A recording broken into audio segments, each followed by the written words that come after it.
Selama puluhan tahun, Swedia telah menjadi panutan, sebuah negara di mana kesetaraan bukan hanya sebuah janji, tetapi juga kenyataan. Masyarakat yang terbuka, di mana kepercayaan begitu tinggi sehingga kunci dan kamera CCTV tidak diperlukan. Di tempat pemerintahan bekerja, sistem pendidikan menjadi contoh global dan kohesi sosial tampak tidak dapat dipatahkan. Negara yang telah memecahkan masalah terbesar. Namun, sedikit demi sedikit, sesuatu mulai rusak. Saat ini, terdapat seluruh lingkungan di mana polisi tidak akan masuk tanpa bantuan. Penembakan setiap hari dengan senjata otomatis, bom yang ditanam, dan serangan granat terjadi. Geng kriminal, yang sebagian besar terdiri dari orang-orang dari komunitas imigran, adalah mereka yang menetapkan aturan. Mereka yang dapat pergi, sementara yang tersisa hanyalah pecahan-pecahan negara yang diperintah oleh rasa takut dan diam. Apa yang dimulai sebagai eksperimen multikultural akhirnya memecah belah masyarakat yang sekarang hidup antara kebanggaan terhadap apa yang pernah ada dan ketakutan terhadap apa yang telah terjadi. Dalam video ini, kami akan menjelaskan mengapa negara paling idealis di Eropa ini tidak lagi mengenal siapa dirinya. Pada akhir abad ke-19, Swedia merupakan salah satu negara termiskin di Eropa Utara. Perekonomiannya bergantung pada pertanian, tetapi iklim yang dingin dan tanah yang buruk membuat pertanian menjadi sulit serta kehidupan menjadi keras. Kemiskinan begitu ekstrim sehingga antara tahun 1850 dan 1930, 1,3 juta warga Swedia berimigrasi ke Amerika Serikat, sepertiga dari total populasi. Namun, kelangkaan yang sama menciptakan budaya kerja keras, disiplin, dan penghematan. Ketika era industri tiba, Swedia tahu cara memanfaatkannya semaksimal mungkin. Selain memiliki sumber daya manusia yang siap, negara ini juga memiliki dua keunggulan strategis lainnya, sumber daya alam dan lokasi geografis. Di bagian utara negara itu, terdapat beberapa deposit biji besi dengan kualitas tertinggi di dunia. Selain itu, Swedia memiliki hutan luas yang menyediakan banyak kayu serta sungai yang menghasilkan tenaga listrik hidroelektrik yang murah. Aksesnya ke Laut Baltik dan Laut Utara menjadikannya pusat perdagangan utama bagi Eropa Utara. Dengan fondasi itu, selama paruh pertama abad ke-20, Swedia berubah dari ekonomi pertanian marginal menjadi salah satu kekuatan industri paling dinamis di benua itu. Negara ini berinvestasi dalam teknologi, pendidikan teknis, dan industri berat, serta munculnya perusahaan-perusahaan keluarga yang besar. Perusahaan-perusahaan ini masih menjadi ikon Swedia saat ini, seperti Volvo dan Saab. Namun, ada faktor lain yang menentukan dalam perkembangannya. Swedia tetap netral dalam kedua perang dunia. Sementara seluruh Eropa hancur, Swedia menjaga infrastrukturnya tetap utuh, penduduknya tetap hidup, dan perekonomiannya tetap berjalan. Pada akhir Perang Dunia Kedua, dengan industrinya yang belum tersentuh, sumber daya alamnya yang kaya, dan penduduk yang siap, Swedia menjadi pusat ekspor. Pada tahun 1975, Swedia telah menjadi negara terkaya keempat di dunia dalam hal PDB per kapita. Namun, di luar sumber dayanya, fondasi sejati keberhasilan Swedia adalah budayanya. Hingga tahun 1970-an, orang Swedia memiliki kesamaan etnis, bahasa, agama, dan seperangkat norma sosial yang tidak perlu ditegakkan. Orang-orang mengikuti aturan karena semua orang mempercayainya. Itu adalah komunitas yang setara, di mana orang yang terlalu menonjol akan dianggap tidak sopan. Namun, melanggar aturan bahkan lebih buruk karena kepercayaan adalah hal yang paling berharga. Ini bukan sekadar kepercayaan antar manusia, tetapi sesuatu yang jauh lebih sulit ditemukan di belahan dunia lainnya, yaitu kepercayaan pada lembaga. Orang Swedia mempercayai polisi mereka, guru mereka, dan bahkan politisi mereka. Mereka percaya bahwa pajak mereka akan digunakan dengan baik, dan jika mereka bekerja keras, sistem akan memberi mereka peluang nyata. Untuk waktu yang lama, hal ini berlaku pada sistem pendidikan publik yang tidak hanya mengajar, tetapi juga menciptakan kesetaraan. Sistem ini memastikan bahwa putra seorang pekerja pabrik dan putra seorang insinyur memiliki kesempatan yang sama untuk naik kelas dalam masyarakat. Dengan melakukan hal itu, mereka meneruskan nilai-nilai yang menopang model Swedia. Rasa kebersamaan itu juga diperkuat di luar kelas, melalui jaringan lokal, sosial, dan kerja yang kuat. Semua struktur budaya itu dibentuk menjadi satu ide kuat yang mendefinisikan identitas Swedia selama beberapa dekade.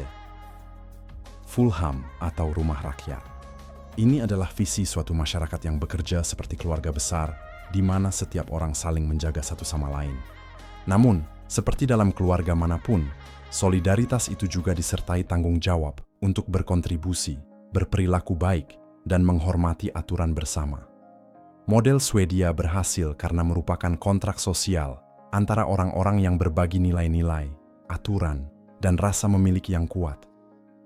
Namun, semua itu mulai berubah pada tahun 1970-an, ketika Swedia memutuskan tidak hanya ingin menjadi negara yang efisien, tetapi juga ingin menjadi contoh moral.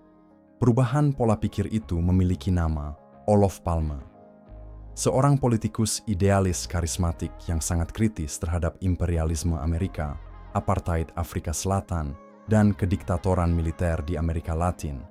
Ia menjabat sebagai Perdana Menteri Swedia dari tahun 1969 hingga 1976, dan lagi dari 1982 hingga 1986.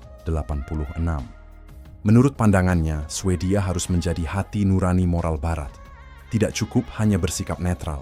Swedia harus memihak pada yang lemah, yang terpinggirkan, dan yang teraniaya di seluruh dunia. Tindakan Swedia dalam mendukung gerakan pembebasan dunia ketiga hanya akan kredibel jika menunjukkan perhatian yang sama terhadap masalah imigrannya sendiri. Itulah sebabnya pada tahun 1975, Parlemen Swedia menyetujui dokumen kebijakan mendasar yang menjadi pedoman untuk kebijakan imigran dalam minoritas. Itu adalah resolusi kebijakan nasional yang secara resmi mengganti model asimilasi lama dengan sistem multikulturalisme yang dilembagakan. Negara Swedia tidak lagi mengharapkan imigran untuk beradaptasi dengan budaya nasional. Sejak saat itu, tujuannya adalah untuk menjamin bahwa para imigran dapat melestarikan bahasa, identitas, dan budaya mereka. Kebijakan tersebut didasarkan pada hak yang sama bagi para imigran, kebebasan untuk mempertahankan budaya mereka, dan hidup berdampingan secara damai antara komunitas tanpa mengharuskan semua orang menjadi sama, hanya saling menghormati. Dorongan untuk multikulturalisme ini bukan sekadar ide, itu mengarah pada keputusan yang sangat nyata. Sekolah-sekolah mulai menawarkan pengajaran bahasa ibu bagi anak-anak imigran. Pemerintah mendanai asosiasi budaya dan agama dari komunitas asing, menciptakan media milik negara dalam berbagai bahasa, dan merancang kebijakan publik dengan kerangka budaya yang beragam. Swedia akan menjadi negara yang membuka pintunya ketika negara lain menutup pintunya, tanpa menuntut pendatang baru untuk beradaptasi. Selama puluhan tahun, Swedia menepati janji itu dengan konsistensi yang mengesankan. Pada tahun 1970-an dan 80-an, Swedia menerima sekitar 25.000 warga Amerika Latin yang melarikan diri dari kediktatoran militer dan sekitar 30.000 warga Iran setelah Revolusi Islam. Ribuan pengungsi juga berdatangan dari konflik berkepanjangan di Afghanistan, Eritrea, dan Somalia. Pada awal tahun 1990-an, meskipun jumlahnya masih moderat dan hanya 2% dari populasi adalah imigran, perubahan mulai terlihat dan jumlahnya terus meningkat pada tahun-tahun berikutnya.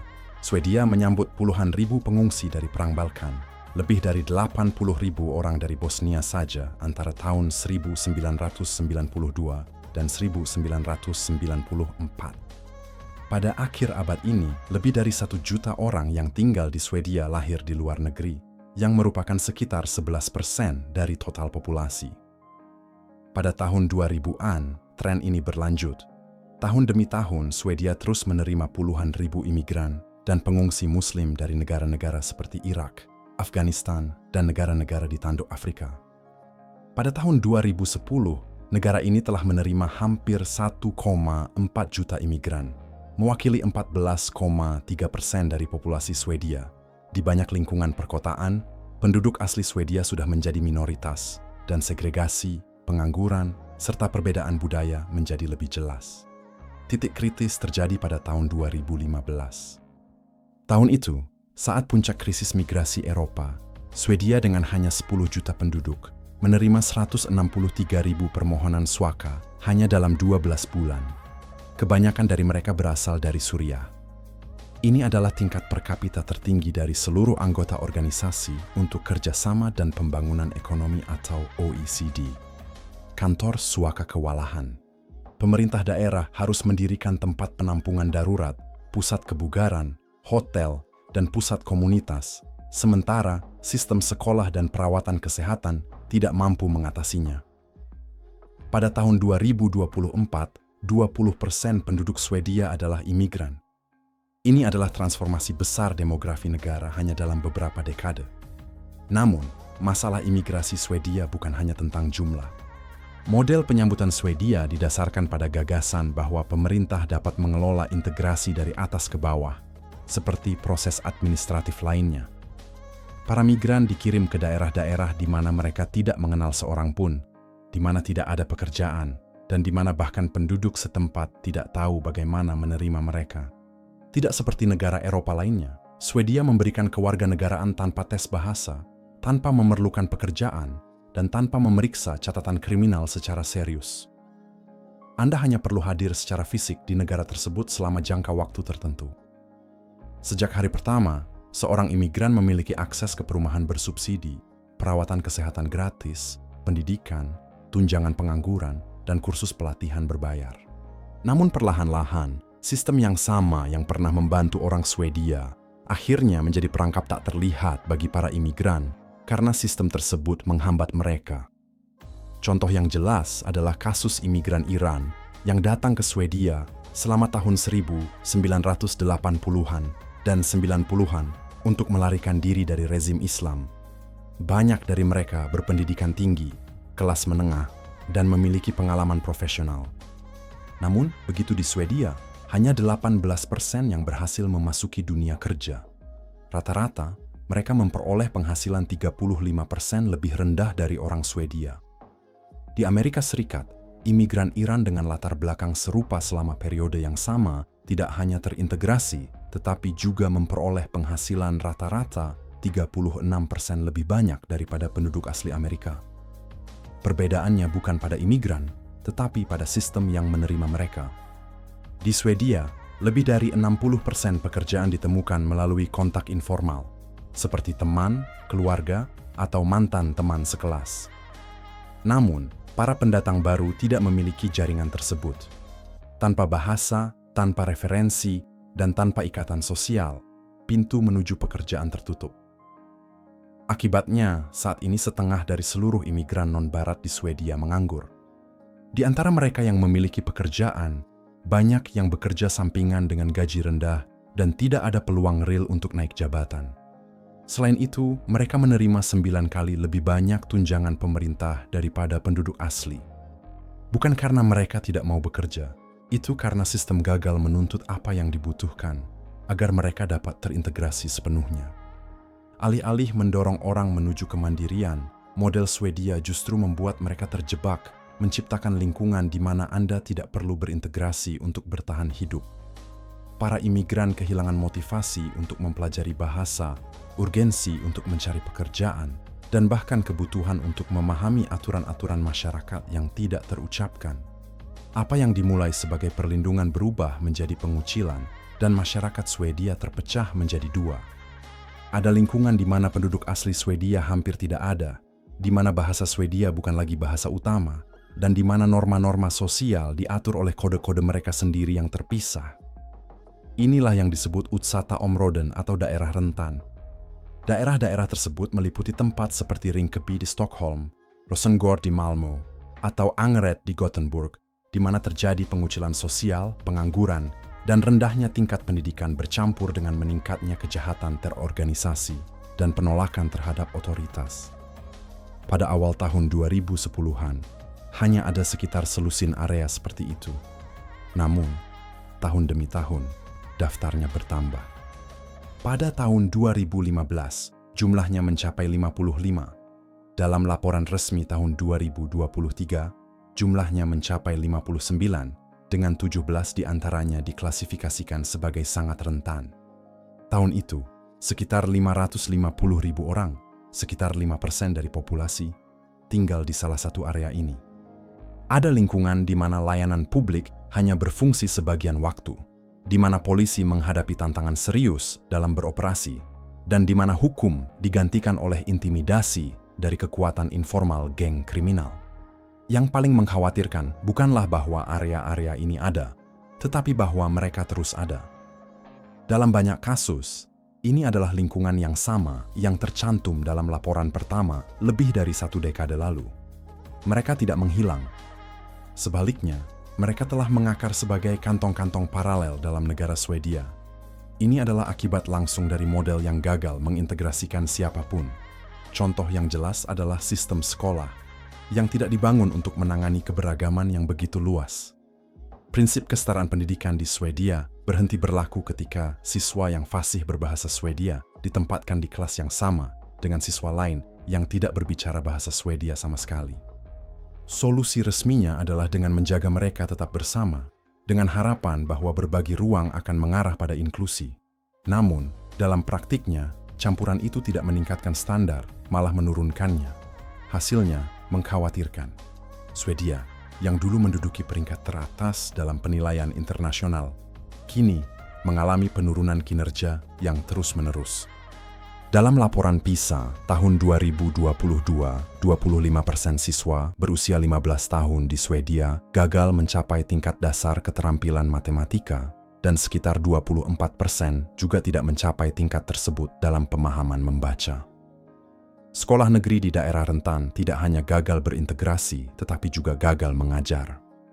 Konsekuensi jangka panjangnya adalah jika generasi imigran pertama datang dengan harapan dan rasa syukur, generasi kedua tumbuh dengan frustrasi, pengucilan, dan kebencian, maka negara yang pernah membayangkan dirinya sebagai sebuah keluarga besar akhirnya terbagi menjadi 2 masyarakat terpisah yang tidak lagi terhubung.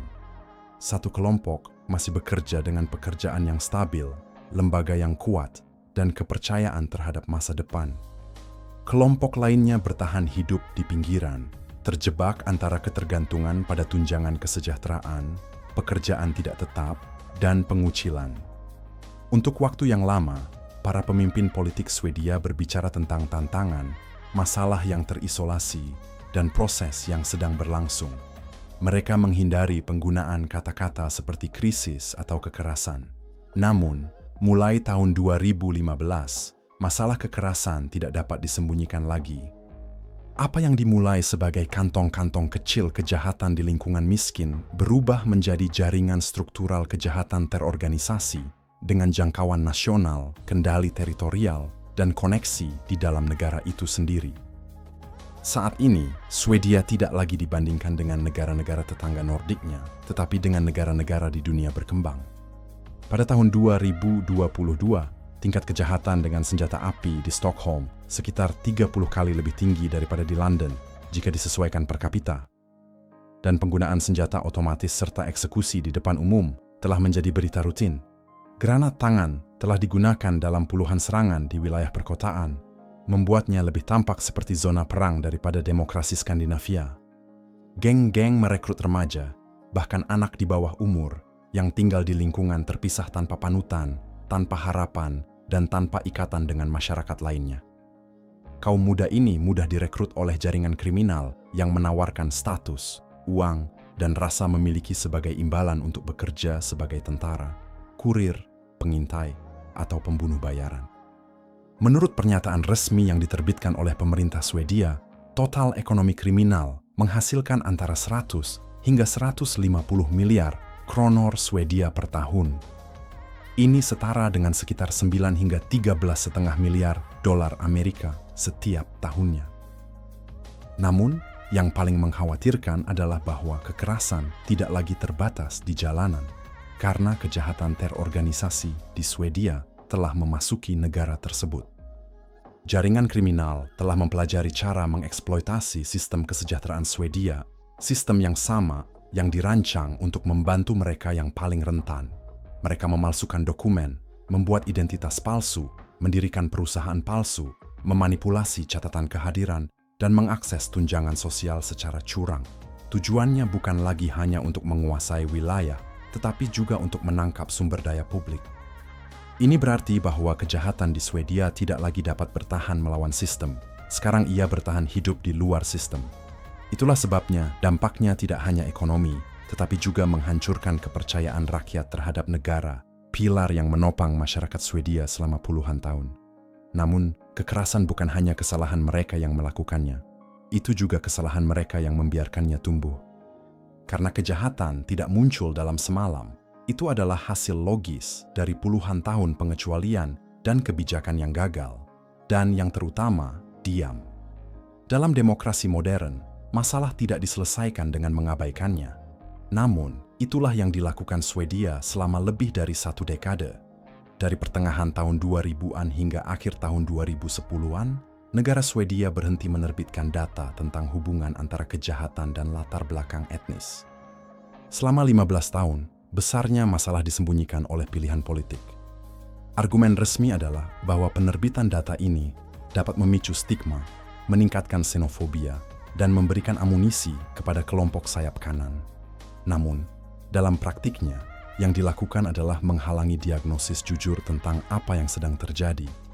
Para peneliti tidak dapat mengakses datanya, wartawan menghindari topik tersebut, dan partai politik tradisional lebih suka mengabaikannya. Warga negara manapun yang mencoba membicarakan hal itu akan segera didiskreditkan. Berbicara tentang kejahatan dan imigrasi, bahkan dengan data, tanpa prasangka, dan dengan niat baik, telah menjadi hal yang tabu total. Masyarakat biasa, terutama mereka yang tinggal di lingkungan terdampak, tahu apa yang tengah terjadi, tetapi mereka merasa tidak diizinkan untuk mengatakannya. Ketakutan mereka bukan pada kekerasan, tetapi pada dicap sebagai rasis. Sementara itu, para elit politik, media, dan akademis tinggal di lingkungan yang aman, memiliki pendanaan yang cukup dan homogen secara budaya, tempat mereka mendikte standar moral negara.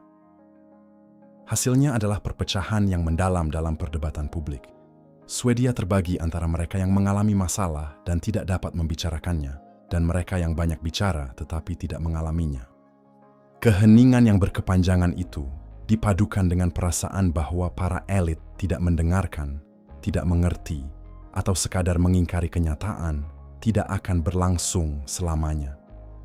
Jadi, di tengah keheningan resmi itu, sebuah suara baru muncul, sebuah suara yang tidak menjanjikan integrasi atau persatuan, tetapi ketertiban, kendali, dan batas yang lebih jelas.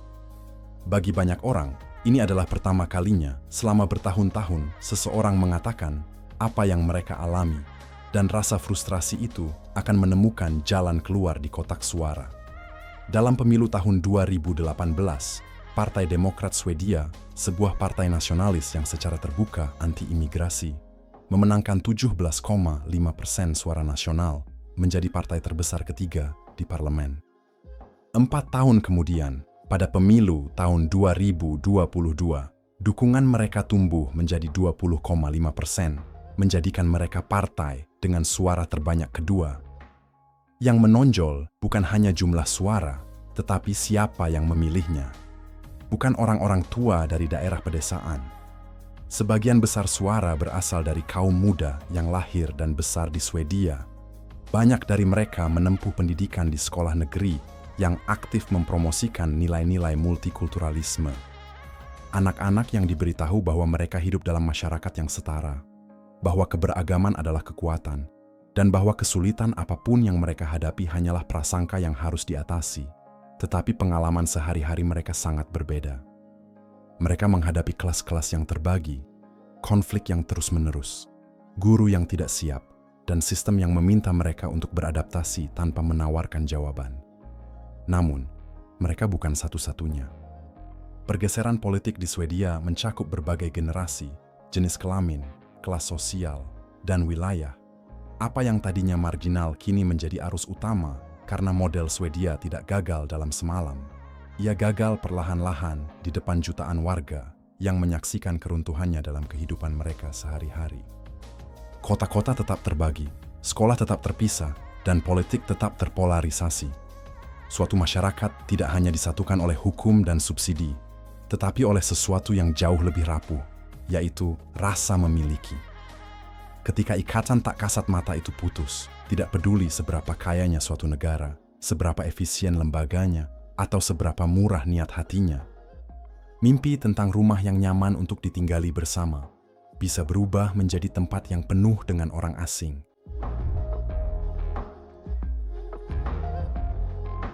Terima kasih telah menonton, dan sampai jumpa di video berikutnya.